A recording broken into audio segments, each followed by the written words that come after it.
Hello, guys. Welcome back to the Full Time Ultras, and this is our instant match reaction to the semi-final between England and Netherlands. You can see our in-house England fan having the time of his life. But you're also an England fan. Yeah, but I can't be like I'm holding the mic and introducing, so I can't be that expressive. You're doing the expression for me. So yeah, let's get into it. Shahan, I'll start with you, being an England fan. Just your general thoughts. Like, what did you think about the game? And yeah. Very, very happy with the performance. Yeah, making the final for the second time in a row is actually a really good feeling. I was very impressed with the performance today. A lot of positives to take from this game. Uh, I think England reacted to going down very, very well. I think it was exactly how Spain reacted. They were quick in terms of turning things around. Couldn't have taken like they couldn't go take a lead, but they kind of faded off in the second half. But yeah, the wealth of options that this team has. Ollie Watkins, you have a 20 goal Premier League striker coming on to replace a guy who scored what 30 odd for Bayern more.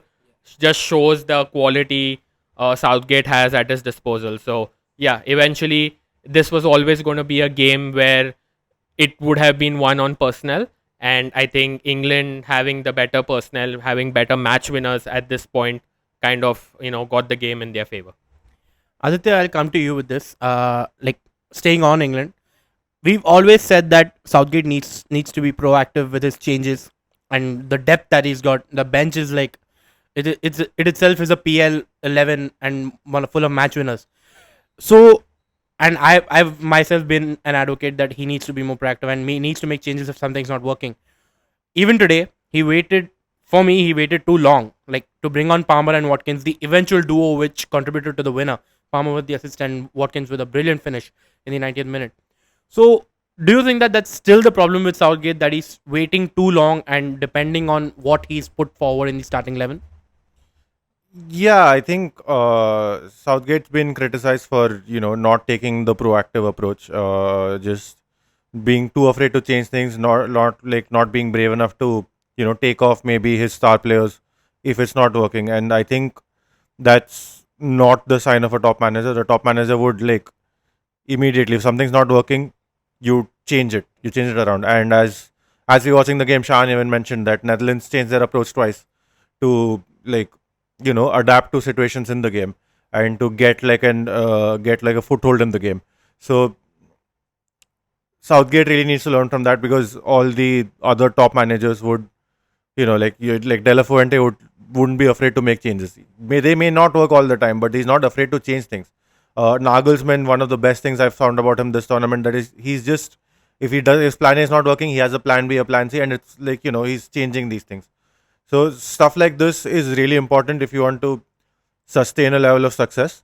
And I mean, fair dues to the man. He brought on Watkins instead of Tony, and that's something we did not expect. We were at the time a bit skeptical. Tony was warming up. Yeah, exactly. We were a bit skeptical about this guy who's maybe played one game in this Euro so far, versus Tony, who did seem to have he was the game changer last time.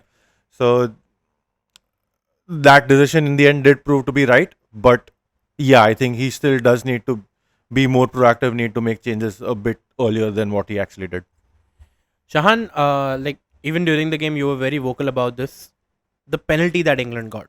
So I just want to know, like you were pretty vocal that the rules are such, but it should be this. So do you think that should have been a penalty or was it a penalty? Look, I'm an England fan, so I'm very happy that the decision has gone in my team's favor. But if it went against me, I wouldn't be happy at all, because for me, this is one of the rules that's really, really flawed.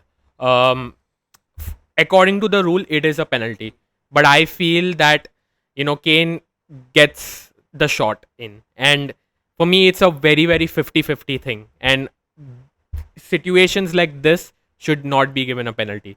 But according to the rules, yeah, it is. But very, very unlucky for Netherlands. And I actually felt at that time it wouldn't be overruled, because I thought it wasn't clear and obvious. But I was surprised when it went to the screen, and when the referee was called over there, they changed it.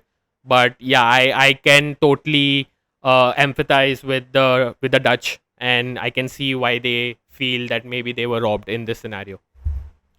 Aditya, I'm gonna switch to the orange side of things with the question. Like, what did you make of, because Netherlands started the game really well and they had a goal to show for it. Xavi Simons with a brilliant finish, powerful finish. But did they fade away in that first half and in general in the game as well? Even in the second half when England weren't showing up, I don't think that they took a lot of initiative, and it didn't seem like they were very proactive in taking any initiative. So, do you think that they faded away in the first half, part A, or was it fading away or England taking approach, or part B is that did they miss a trick not being more proactive in the second half?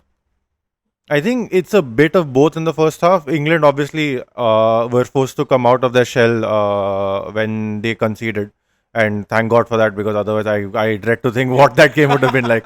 Because the game was a bit more The enjoyable. game would have still been going on. That's true. The game was a bit more enjoyable than any of us thought. So it was a bit of both. Maybe Netherlands were maybe a bit too content to defend the lead, but again, like, all credit to England for actually taking the initiative for once and being like, okay, we've got to do something here, and they did come on to the Netherlands very strongly in that first half. Um, I mean that, like, it didn't that they didn't sustain it till the second half, and you're right. I think the Netherlands failed to take the game by the scruff of the neck when they probably could have. When England started fading away themselves, there was a period, maybe till around 65, 70 at least, where the Netherlands could have been in the ascendancy, but they failed to make anything of it. That's where the changes worked Yeah. from Koeman. Like, it made Netherlands more strong in midfield, but I think a little bit of their attacking output had to be sacrificed because Malen came out and Memphis also had to go in. So they got Weghorst in, and I think that is where they lost a little bit of a direct ability to get at England. So they were relying more on the hold up aspect.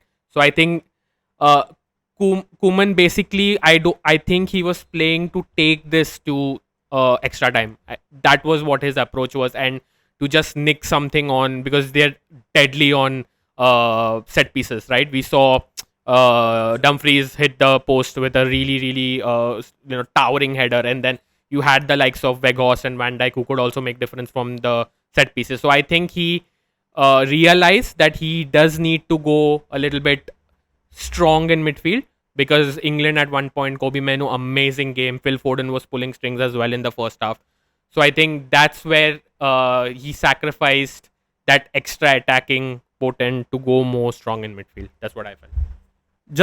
I'm just too amazed with the Ollie Watkins finish, because that was an aspect that England needed. Someone running in behind the defense.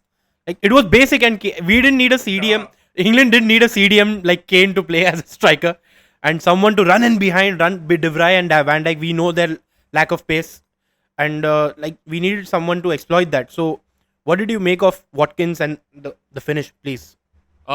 It's not even surprising for me, because we've been calling out this thing for like so long. This game needed Watkins. This game needed England could have won this game in 60 minutes if the changes were made earlier, right? This game needed width as well, right? So Watkins was such a given, because when Kane was dropping deep, there was literally no one on the tails of Van Dijk and De Vrij. They were easily getting the ball, right? The Netherlands midfielders had an easy option to pass to the defenders whenever they wanted to, because there was no one putting pressure on Van Dijk or De Vrij, right? As soon as Watkins comes on, he's on their tail, and that is where Van Dijk as a defender struggles. And even De Vrij, he's not the fastest anymore. So if you have someone constantly on their tails, it also blocks an option for the midfielder to go behind if he does not see anything forward. So it was a given, and Kane surely does not look fit. He does not look fit, and even when is at his fittest, he's never going to be that player who's going to keep pressure on the defenders. So I don't know how.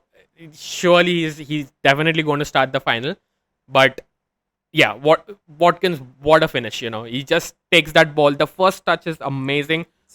Like, really, really good assist. really simple assist from Palmer. These are the things that we want to see, like simple, like the likes of Kobe Manu keeping things simple, Palmer playing that simple pass, getting Watkins in behind. It's simple football, and that's where England thrived. And the finish is absolutely world class. It's just like such a FIFA finish, and it was so good to see. And I didn't realize actually that it was in the 90th minute. So yeah, game changing, man, game changing. Even I was like, after the goal, I was like celebrating, and I saw the +2. I was like +2 and the 0 o'clock. I was like, okay, added time has started. So, and yeah, all in all, brilliant game, guys. We've come to the end of this video. Please do the usual: like, share, and subscribe to our YouTube channel. We have a lots of videos coming up. We'll be previewing and reviewing the final. Of course, please stay tuned, and we'll see you in the next video.